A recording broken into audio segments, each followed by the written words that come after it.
Bonjour à toutes et à tous, j'espère que vous allez bien. Bienvenue sur La Vote, la chaîne qui vous propose du contenu d'opinion et d'analyse politique, humaniste et résolument ancré à gauche. Alors aujourd'hui, je te propose un contenu un peu particulier, une émission un peu spéciale et un peu plus légère, une interview exclusive face à face d'Éric Zemmour et de Valérie Pécresse. C'est parti.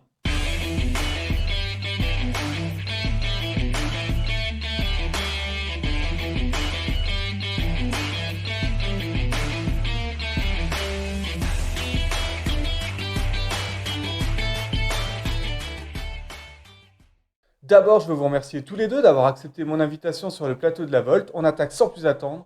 Éric Zemmour, qui êtes-vous? Alors avant j'étais un ringard et maintenant je suis fou. Enfin je suis pas débile. Je vais me mettre aussi le chapeau de Napoléon et je suis pas un communiste, moi je suis pas un bolchevique. J'ai pas le couteau entre les dents. Je ne suis pas François Mitterrand. C'est moi maintenant le fasciste. Vous savez qu'on traitait le général de Gaulle de fasciste en 1958. Effectivement, c'est terrible. Et vous, Valérie Pécresse, qui êtes-vous? J'ai toujours eu l'amour de la France au cœur. Je suis née un 14 juillet, alors forcément, j'avais à chaque anniversaire des défilés et je versais une petite larme en voyant passer la Légion. Donc oui, j'ai toujours eu un sentiment patriotique très fort. Il est bon, c'est vrai, parfois de pleurer en voyant passer la Légion. Éric Zemmour, dites-moi, quelle est votre source d'inspiration? Le gaullisme. Et vous, Valérie Pécresse, quelle est votre source d'inspiration? Puis j'ai une famille qui est une famille gaulliste. Éric Zemmour, pourriez-vous en quelques mots nous définir ce qu'est pour vous le gaullisme? Le gaullisme c'est une chose que partageaient Philippe Séguin et moi, si j'ose m'exprimer ainsi. C'est l'indépendance de la France, la grande politique étrangère de la France. Et il y avait une autre chose. Je vais y venir. Le général de Gaulle, il faut bien comprendre ça, le général de Gaulle a donné l'indépendance à l'Algérie, alors même que sur le terrain, l'armée française avait gagné la guerre. Il ne faut jamais cesser de le répéter. Pour une raison, il l'explique en long et en large à Perfit dans C'était de Gaulle.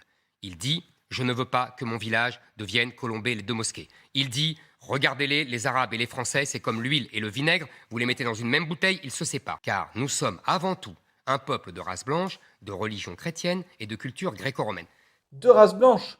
Merci pour cette explication pour le moins raciste. Et vous, Valérie Pécresse, pourquoi pensez-vous pouvoir remporter cette élection présidentielle? Je suis moi, et c'est parce que je suis moi qu'avec un programme qui est un projet pour la France que les Français attendent, que nous allons gagner cette. Vous, c'est bien beau, mais le programme dans tout ça? Mon programme était un programme de rupture avec le macronisme. C'est un programme de droite assumé. Je l'ai dit, qui remet de l'ordre et qui redonne de l'espoir. Et vous, Éric Zemmour, pourquoi pensez-vous pouvoir remporter cette élection présidentielle? Enfin, je suis pas débile. Mais encore? Je suis le candidat de l'alliance entre les classes populaires et la bourgeoisie patriote. C'est la seule façon d'abord de vaincre Emmanuel Macron et c'est la seule façon vraiment de sauver le pays. En somme, vous voulez nous sauver, Éric Zemmour, et nous vous en remercions. Quant à vous, Valérie Pécresse, quelles sont vos ambitions pour la France? Dans mon programme, on stoppe l'immigration incontrôlée. Parce qu'aujourd'hui, la France, la nation française est en train de se disloquer parce que nous n'avons plus le contrôle de nos frontières. Et par ailleurs, les moteurs de l'intégration, de l'assimilation, l'école et le travail ne sont plus là. Donc, vous le savez, j'ai un combat que je mène depuis des années, que j'ai essayé de porter au niveau du président de la République, mais qui m'a absolument pas écouté, sur les ghettos urbains, le séparatisme urbain, sur l'idée qu'il faut casser les ghettos. Éric Zemmour, quel est le problème selon vous de la France? Ce fameux grand remplacement est en train de changer nos vies, nos rues, nos écoles, notre culture, notre civilisation. Et là, les gens se disent, est-ce que nous allons être remplacés? Est-ce que nous allons mourir en tant que peuple français, en tant que civilisation française? Le grand remplacement touche toute la France. Et les nuisances de l'immigration touchent toute la France. Il y a une insécurité folle aujourd'hui, même dans les zones rurales. On me racontait récemment que, vous savez, il y a un GPS agricole. Et il y a une épidémie, si j'ose dire, de vol de GPS agricole par des bandes venues de Roumanie ou de Lituanie. Donc, vous voyez, ça existe partout. Merci en tout cas d'avoir attiré notre attention sur cet épineux problème. Y aurait-il d'autres problèmes selon vous? Je considère que ce qu'il pèse d'abord et avant tout, c'est la protection sociale. Et que le poids des dépenses sociales est énorme. Plus de 800 milliards par an. Effectivement, c'est absolument considérable. Autant casser notre système de solidarité. Et vous, Valérie Pécresse, qu'en pensez-vous? C'est pas possible aujourd'hui de voir la France abîmée, c'est pas possible de la voir clivée, c'est pas possible de voir les inégalités monter, c'est pas possible de voir le séparatisme qui gagne des quartiers entiers. Finalement, je constate avec cette interview que vous vous retrouvez sur certains points. Éric Zemmour, que pensez-vous de Valérie Pécresse? Madame Pécresse est la candidate du centre. Madame Pécresse est en vérité un clone d'Emmanuel Macron. Il n'y a pas de différence entre Macron et Pécresse. Il n'y a pas de différence notable. Quand on s'allie au centre, on se soumet au centre.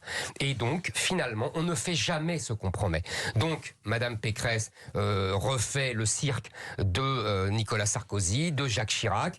C'est la même chose. Des mots, des mots, des mots. Et il n'y aura pas de résultat. Parce que c'est la logique politique de cette droite, de cette fausse droite qui est soumise au centre. Vous êtes dur, et pourtant, Valérie Pécresse, j'ai cru constater que vous aviez des points concordants avec Éric Zemmour. Sur mon projet migratoire, mais il est extrêmement puissant. Quand je dis on vient plus en France pour toucher des allocations, 5 ans de résidence régulière en France pour pouvoir avoir des prestations sociales non contributives, quand je dis examen de français obligatoire, quand je dis droit du sol sous condition d'assimilation et à 18 ans, on doit faire la demande de nationalité française et on ne doit évidemment pas avoir de casier judiciaire. Quand je dis l'asile, ça se demandera à la frontière. Ah oui, quand même. Et que pensez-vous alors d'Éric Zemmour? Il y a des constats d'Éric Zemmour que je partage. Finalement, je constate qu'il y a vraiment beaucoup de convergence entre vous, de points de similitude. Il n'y a pas tant de différence que ça entre vous. Je ne vois pas tellement la différence. Éric Zemmour, puisque nous constatons toutes ces convergences sur vos programmes au cours de cette interview, ne pensez-vous pas que Valérie Pécresse pourrait être votre Premier ministre? Bien sûr, vous avez raison. Et vous, Valérie Pécresse, accepteriez-vous qu'Éric Zemmour soit votre Premier ministre? Alors oui, Eh bien, merci, c'est la fin de cette interview. Je pense qu'elle aura permis de clarifier en tout cas les positions d'Éric Zemmour et de Valérie Pécresse. Moi, je vous dis à très bientôt pour une prochaine Volte. Allez, ciao!